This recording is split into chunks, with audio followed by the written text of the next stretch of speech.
Մեկ շնորհակալություն։ Շնորհակալություն, եթե մենք խոսում ենք քաղաքակրթությունների մասին, պետք է հասկանալ, որ այդ քաղաքակրթությունները սերնդից սերունդ կամ այն գաղափարները, որ քաղաքակրթության մեջ կա, ըստ էության անցնում է կրթության միջոցով։ Եվ այստեղ շատ կարևոր է, այսինքն կրթությունը ըստ էության ամեն ինչի առանցքն է, եւ դրա շարունակությունն էլ գիտությունը։ Ես մի քիչ ուզում եմ այսօր ներկայացնել, թե քաղաքակրթական ինչ ուղղություններ կա հենց կրթության եւ գիտության մեջ եւ Հայաստանը ընդհանրապես ինչ ուղով է գնում։ Ուրեմն մեծ հաշվով ասած աշխարհում կա կրթության կառավարման, այսինքն ինչպես այդ արժեքները կրթության միջոցով փոխանցել հաջորդ սերունդներին։ Կրթության կառավարման երկու մոդել։ Ուրեմն առաջին մոդելը դա անգլոսաքսոնական մոդելն է, որը հիմնված է եւ ինչքան հնարավոր է շատ այդ ազատությունների վրա։ Երկրորդ մոդելը, որ եւս չի զիջում առաջինին իր արդյունավետությամբ, դա կոնտինենտալ եվրոպական մոդելն է, որտեղ պետության դերը կրթության կազմակերպման եւ կառավարման մեջ շատ ավելի կարեւոր է, քան օրինակ անգլոսաքսոնական մոդելի մեջ։ Հիմա Հայաստանի կրթական համակարգը ինչ հիմքի վրա է ձևավորվել։ Եկեք ասենք, որ դա ձևավորվել է Խորհրդային Միությունից ժառանգած մոդելի վրա։ Խորհրդային Միությունն էլ Գերմանիայից էր վերցրել, եթե հիշում եք։ Այսինքն ստացվում է, որ մենք ուզենք թե չուզենք, ինչ որ մի ձևի ժառանգել ենք կոնտինենտալ եվրոպական կրթության կառավարման մոդելը եւ դրանով հաջողություններ ենք նաեւ ունեցել։ Հայաստանի ամենամեծ հաջողությունները եղել են հենց այն շրջանում կրթության եւ գիտության մեջ, երբ Հայաստանը եղել է Խորհրդային Միության մաս։ Հիշենք, Գիտությունների ազգային ակադեմիան հիմնադրվել է 43 թվականին երկրորդ համաշխարհային պատերազմի ժամանակ։ Հիշենք այն մեծերը, որ տվել է Հայաստանի գիտությունը, նաեւ կրթության ասպարեզում եւ հատկապես այդ ամբողջը տեղի է ունեցել այդ 70 տարվա ընթացքում։ Հիմա մեզ նման էր նաեւ օրինակ հարևան Վրաստանը, որը սրանից 10-15 տարի առաջ որոշեց փոխել իր կրթության կառավարման մոդելը եւ վերցրեց ամերիկյանը, փորձեց տեղայնացնել, իրենց կարծիքով տեղայնացրել։ Արդյունքը ինչ եղավ։ Եղավ այն, որ Վրաստանի գիտությունը հետընթաց ապրեց, նույնիսկ Հայաստանի հետ համեմատած, որովհետև դու չես կարող ինչ որ ուրիշ քաղաքակրթական, այս դեպքում կրթությանը վերաբերող ինչ որ մոդել վերցնես ու նույնությամբ օրինակ դնես այդ հողի մեջ, դա էլ ծլարձակի։ Ֆինանսավորումը շատ մեծ էր, իսկապես, եւ նահանգները նաեւ գիտեք ֆինանսավորում էին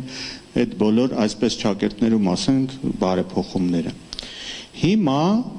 ըստ էության մենք 7-8 տարվա ընթացքում գնում ենք նույն ուղով։ Հիմա ասեմ այդ ուղով գնալու ուրեմն հետևանքները ինչ են եղել այս 7-8 տարվա ընթացքում։ Ուրեմն առաջինը բարձրագույն կրթության մեջ ընդգրկված ուսանողները։ Վերջ տարվա ընթացքում Հայաստանում ուսանողների թիվը պակասել է 25%-ով։ Մարդիկ չեն գնում արդեն բարձրագույն կրթություն։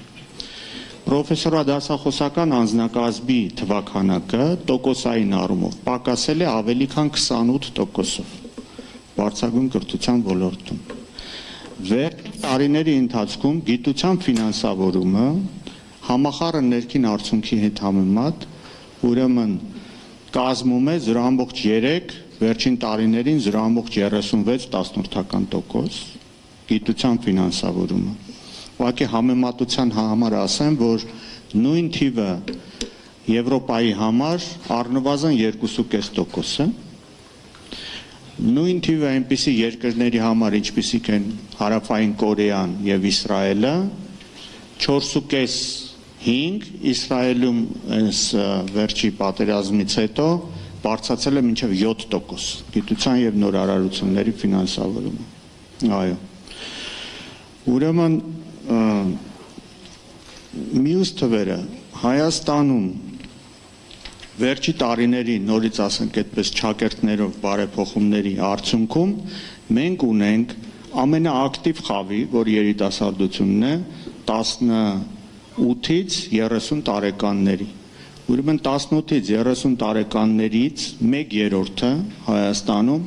ոչ աշխատում է, ոչ սովորում։ Ոչ աշխատում է, ոչ սովորում։ Դա նշանակում է մենք կորցնում ենք ուղղակի այդ ամենակարևոր տարիքի ամենաբարձր պոտենցիալը։ Համալսարանների մասին են ասում, չէ՞, գիտեք, Հայաստանում կա այդպես ուրեմն օրենքի մակարդակ բարձրացված ռազմավարական պլան, որի մեջ գրված է, որ մինչև 2030 թվականը Հայաստանի առնվազն 4 բարձրագույն ուսումնական հաստատություն պիտի ընդգրկված լինի աշխարհի լավագույն համալսարանների 500-ի մեջ։ Շատ լավ երազանք է, բայց իրականում ինչ ունենք։ Ուրեմն ոչ ընդգրկված չի այդ Շանհայի ռենքինգն ենք նայում, վարկանիշավորման աղյուսակը, QS-ը, որը էլի քիչ թե շատ հայտնի վարկանիշավորման աղյուսակ է, այստեղ Հայաստանից մեկ բուհ կա, Երևանի պետական համալսարանն է, ուղղակի հաշվում են նրա ազդեցությունը, տարիներ կա 1000-ից հետո է, այս վերջի տարիներին 1200-ից հետո է, բայց նույն ժամանակ, ընդ որում Հայաստանում հիմա կա գործող 60 համալսարան։ Ուրեմն նույն ժամանակ անցած տարվա տվյալները Ղազախստանում գործող 64 համալսարաններից QS վարկանիշավորման աղյուսակում ընդգրկված է 21-ը։ Բելարուսի 50 համալսարաններից 3-ը, Լատվիայի 28 համալսարաններից էլի 3-ը, Էստոնիայի ընդամենը 18 համալսարանից 3-ը ընդգրկված է այդ աղյուսակներում, Լիտվայի 17 համալսարաններից 5-ը։ Ադրբեջանում գործում է 50 համալսարան։ 2024 թվականին 3 համալսարան ընդգրկված էր QS վարկանիշավորման աղյուսակում, 2025-ին թիվը եռապատկվեց։ Հիմա 25 թվականի, որ սրանից մի ամիս առաջ հրապարակվեցին տվյալները, արդեն 9 համալսարան Ադրբեջանի ընդգրկված է այդ QS վարկանիշավորման աղյուսակներում։